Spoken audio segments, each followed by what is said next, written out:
What happens when a $13 billion supercarrier sails into the perfect trap? Hundreds of underwater suicide drones, stealthy sea-skimming missiles, and nuclear-powered predators stalking in the dark. The USS Abraham Lincoln is being hunted, surrounded by an invisible enemy striking from all directions. This is next-generation naval warfare. Is the U.S. Navy's technological edge enough to break the steel net closing around them? Or are we about to witness the fall of an invincible icon? Join us as we dive deep into a story where steel, technology, and human will collide in a battle for survival. Get ready. Things are about to get explosive.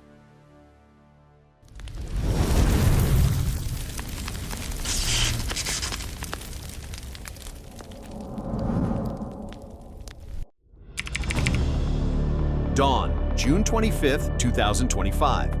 In the quiet of a summer morning, the USS Abraham Lincoln is about to become the epicenter of a nightmare.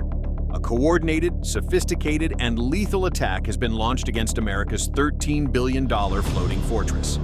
A new generation of warfare has just begun. Here's how they did it. Swarms of underwater drones are closing in silently from below. Stealth cruise missiles are skimming the waves like ghosts. And somewhere in the abyss, nuclear-powered hunters are waiting for their moment. Before the attack, the USS Abraham Lincoln was carving a path through the North Pacific with an air of near-invincible confidence. Picture a floating fortress over 330 meters long, weighing more than 100,000 tons, and carrying an air wing of nearly 90 combat aircraft. It is the living embodiment of American naval power. Powered by 2 nuclear reactors, it can sail at over 30 knots, indefinitely. A $13 billion marvel of engineering, protected by layers of defense, and home to over 5,200 service members. And it wasn't alone. 3 Aegis cruisers acted as bodyguards, their launch tubes packed with SM-6 interceptor missiles. Below the surface, 2 Virginia-class submarines glided like phantoms, forming a silent shield.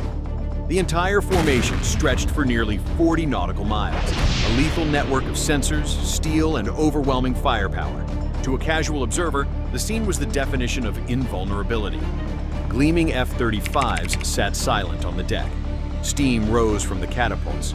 Massive radar dishes quietly swept a clear blue sky. In the command center, screens showed only the blue of the sea, dotted with the faint blips of fishing boats and cargo ships. An almost surreal peace. And that's the point. A U.S. aircraft carrier isn't just a war machine, it's a promise. A 100,000-ton steel-hulled mobile promise of security and stability. And as one admiral famously said, if someone wants to challenge that promise, let them try. But beneath that false calm, the first sign of trouble was emerging. In the dimly lit sonar room of the USS John Paul Jones, a young operator squinted at his screen. A faint return. Depth, 50 meters. Moving strangely. Too organized. Not a whale. Not debris. This was something else. He swallowed hard and keyed the mic. His voice, trying to remain steady, crackled over the comms. Sonar to CIC. I have multiple new contacts. Bearing 071, range 12,000 yards, depth 50 meters. They're moving in formation, classification, possible UUVS. In the command center, a cold chill seemed to sweep through the room. No alarm sounded, not yet. But the mood across the fleet had shifted. Eyes sharpened. Conversations stopped. Within minutes, the entire battle group had quietly transitioned to Condition Yellow, a state of heightened combat readiness. On the deck of the Lincoln, the rotors of a Seahawk helicopter began to spin up, their sound cutting through the tense silence. It was getting ready to hunt. For all its power, the carrier strike group had now become a massive whale, being silently encircled by a school of sharks. Over the next 15 minutes, the tension in the John Paul Jones's sonar room ratcheted to a breaking point. What started as a few questionable blips had exploded into over 24 distinct contacts. All of them were moving in formation. All of them were closing in. These weren't mines. They weren't fish. They were machines. Specifically, UUVS, unmanned underwater vehicles. A new generation of submarine hunters designed to operate as a silent wolfpack. Inside the command center, under the cool blue glow of the monitors, the tactical action officer's voice cut through the strained silence. Confirming over 30 active UUVS, all holding the same depth. This is a coordinated attack. Instantly, the Lincoln Group went to general quarters. There were no blaring klaxons, But a deadly urgency spread through the fleet, felt by every sailor through curt commands over the radio. Weapons crews moved with drilled precision. Missile systems were unlocked. CIWS cannons began to spin.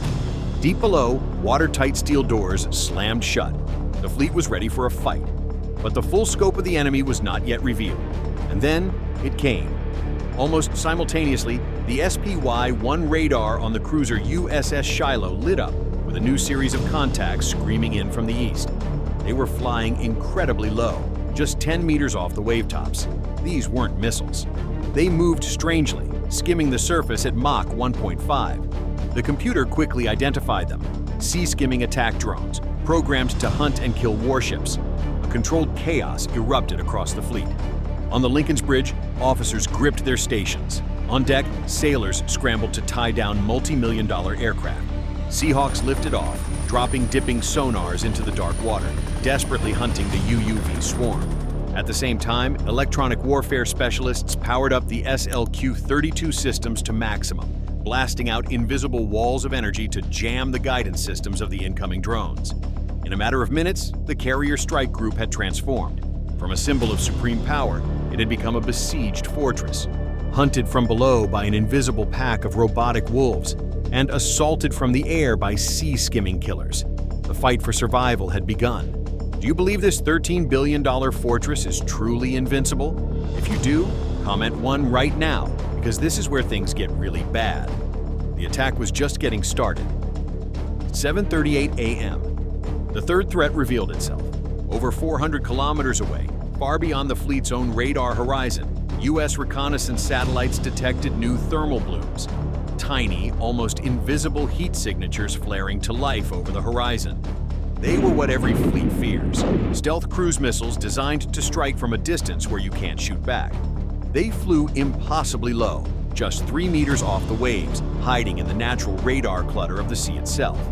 Their stealth coating swallowed almost all the radar energy that hit them. By the time the USS Shiloh's powerful phased array radar finally got a solid lock, it was almost too late. They were only 180 kilometers out and closing at nearly 1,000 kilometers per hour. Inside the command center, the air grew thick. Missiles inbound, multiple tracks, probable sea skimmers, immediate engagement authorized. A moment later, vertical launch cells across the fleet erupted in fire and smoke. Dozens of SM-6 missiles roared to life, screaming into the sky, climbing high before diving down to hunt the sea-skimming intruders. On every ship, the failing CYWS guns began to spin up, their sound like angry metallic hornets. The last line of defense was ready. The first wave of SM-6s painted fiery contrails across the sky. Then the horizon lit up with dozens of explosions as the interceptors found their marks. The fireballs marked success, but the enemy had thrown too many threats at once. As the defensive screen became saturated, a few missiles slipped through. At Mach 0.9, they screamed towards the biggest target of all, the Abraham Lincoln. The collision alarm blared. Brace for impact! Damage control teams had barely taken their positions when the first explosion tore through the flight deck near the forward catapult. The shockwave threw a parked F-35C, turning the $80 million jet into thousands of lethal metal shards that scythed across the deck. Seconds later, a second explosion rocked the port side. The ship's steel armor held, but a jet fuel line on the deck ruptured. Instantly, a wall of fire erupted, licking towards the nearby parked aircraft. Deck sailors, the unsung heroes of the fleet, charged into the inferno, wrestling with heavy fire hoses. Smaller, secondary explosions began to rock the ship. But deep inside, the Lincoln's nuclear heart beat steady. Even as black smoke poured into the sky, the ship's massive engines never stopped pushing her forward. The beast was wounded, but it was still alive. And this was a testament to the terrifying sophistication of the ambush. This wasn't a hit and run. This was a calculated, multi-layered assault designed to overwhelm even the world's best defenses. Somewhere out there, an unseen conductor was directing a new chapter in naval warfare. For the first time in decades, a U.S. supercarrier had been hit and damaged. Around the world, in military command centers, a single question was being asked: can the giant actually bleed? 8:12 a.m. The Lincoln's flight deck was a battlefield, scorched, littered with twisted metal. But the damage control teams, those silent heroes, had worked miracles. The deck was still hot to the touch, but it was partially cleared. More importantly, the catapults were operational. The nuclear reactors were untouched. The heart of the beast was still beating. A command crackled from the air boss's tower. "Launch the birds!" Immediately, two MQ-25 Stingray drones began to roll. Their airframes strained under the force of the catapult before they were shot into the sky. While their main role is refueling, these Stingrays had been upgraded. They carried advanced sensor pods, turning them into the perfect bloodhounds for scouring a vast stretch of ocean. Climbing to 25,000 feet, the two drones pushed out over 200 nautical miles ahead of the fleet, extending its eyes and ears. Within minutes, their powerful sensors went to work, sweeping the ocean's surface and feeding a massive torrent of data directly back to the Lincoln's command center.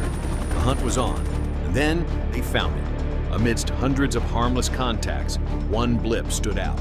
A 91-meter vessel moving with purpose. On radar, it looked like a freighter. But the thermal imaging told a different story. It revealed unusual heat signatures on deck, consistent with military-grade communication systems and drone launch equipment. This was no merchant ship. This was the mothership, the brain controlling the entire attack. The target was identified. The Lincoln's captain was clear. Kill it, from a distance. Aboard the cruiser USS Mobile Bay, two vertical launch hatches slid open silently. Seconds later, two naval strike missiles, NSMs, roared off the rails. They immediately dove, hugging the wave tops, flying extremely low to stay under the radar and evade any close-in defense systems. Simultaneously, two MQ-9B Sea Guardian drones, controlled via satellite from a distant base, were closing in from another direction. When the pair of NSMs were just 10 nautical miles out, the deck of the mothership exploded in panicked activity. Chaff launchers fired, flares lit up the sky, and autocannons began firing wildly, trying to throw up a wall of steel. It was too late. It was useless. Both NSMs tore through the flimsy defenses and slammed into the ship midships. Two massive fireballs erupted, ripping apart the bridge and turning the entire superstructure into a torch. High above, the MQ-9Bs circled like vultures, confirming the hit. Minutes later, they delivered the killing blow, dropping precision bombs onto the stern, sending the ship into a fatal list. The effect across the battle space was almost instantaneous. The UUV swarm, now leaderless, began to act erratically. Their command link was severed. Some simply died in the water, bobbing to the surface like dead metal whales. Others went into uncontrolled spirals, becoming easy targets for torpedoes dropped from the Seahawk helicopters. The snake had been decapitated, and its body was twitching in its death throes. Back in the Lincoln's command center, a few quiet cheers and muted high fives were exchanged. The screens that had been glowing red with hostile tracks were now returning to a peaceful blue. For the first time that horrifying morning, the commanders could breathe. They knew this was only the first battle. This shadow war had just begun. But on this day, through nerves of steel, flawless coordination, and battle-proven technology, the United States Navy had retaken control. 9:05 a.m. The surface battle was essentially over. On the horizon, all that remained was the smoldering hulk of the mothership, painting black streaks against the morning sky. The Lincoln Strike Group had survived a brilliantly sophisticated multi-domain attack, a storm of underwater drones, stealth missiles, and a command ship. But the seasoned commanders knew one thing: an attack of this scale couldn't have been coordinated from a single surface vessel. There had to be something else, something bigger, hiding in the deep. And they were right. Just then, the submarine hunters arrived. P-8 Poseidon Maritime Patrol aircraft, which had launched from Alaska hours earlier, were finally on station. Each one was a flying arsenal, packed with sonobuoys and Mark 54 torpedoes. Skimming the waves, they began to lay a massive web of sensors. And within 20 minutes, that web caught something. A chilling acoustic picture began to form. What they found was worse than they had imagined. Two large nuclear-powered attack submarines. Their origin was unclear, perhaps a rogue Russian element, or worse, a private military corporation. They had been operating just on the edge of the sonar net, close enough to command but far enough to hide. The noise from their reactors was almost undetectable, masked by advanced acoustic stealth. Nothing can hide forever. Aboard the P-8 Poseidon, the air went cold. The sonar technicians called out the positions and tracks. As the contacts were locked, the squadron commander's voice came over the comms, chillingly calm. 2 fish per target. Fire for effect. 4 Mark 54 lightweight torpedoes dropped from their pylons, plunging into the sea below. The moment they hit the water, their smart brains activated. They went active, pinging with deadly intent and calculating intercept courses. Deep below, on the 2 enemy submarines, all hell broke loose. Torpedo in the water alarms shrieked. The crews threw their boats into frantic evasive maneuvers, diving deep and turning hard, desperate to outrun the predators. The submarines launched countermeasures, noisemakers and decoys designed to fool the torpedoes. But they were up against a smarter hunter. The Mark 54 is programmed to ignore such tricks. It combines acoustic homing with the tiny pressure changes in the water caused by a massive hull trying to flee. It knows the decoy from the real thing. Minutes later, the first torpedo found its mark. A blinding flash rocked the stern of the lead submarine, followed by a deeper secondary boom as the reactor compartment imploded. The massive boat pitched its tail to the sky and began its final journey, a death spiral into the black abyss. A few miles away, another explosion sealed the fate of the second submarine. Its hull was crushed by the water pressure, emitting a horrifying metallic groan that was recorded by the distant sonar sensors. On the screens in the Lincoln, the last red icons vanished. Only the familiar sounds of the ocean remained. Across the fleet, quiet nods were exchanged. The battle was won, but the watch was not over. By mid-morning, the North Pacific was once again strangely quiet. The U.S. carrier strike group sailed on, battered but unbowed.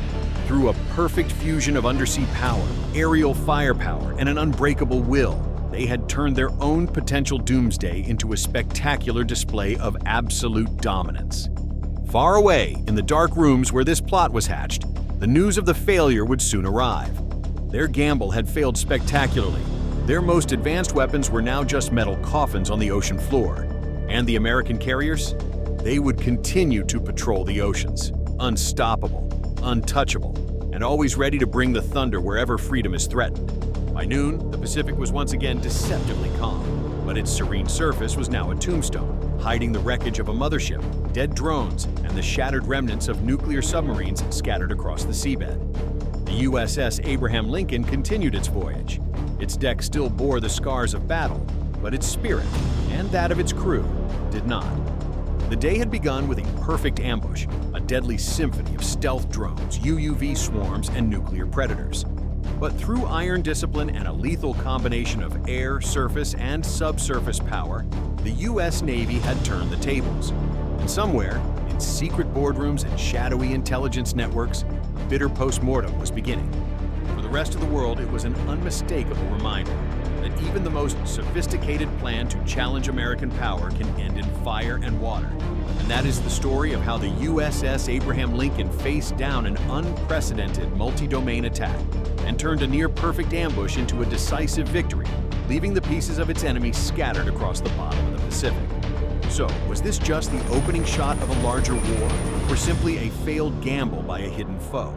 Are we witnessing the dawn of a new era in naval warfare? Let us know your thoughts in the comments.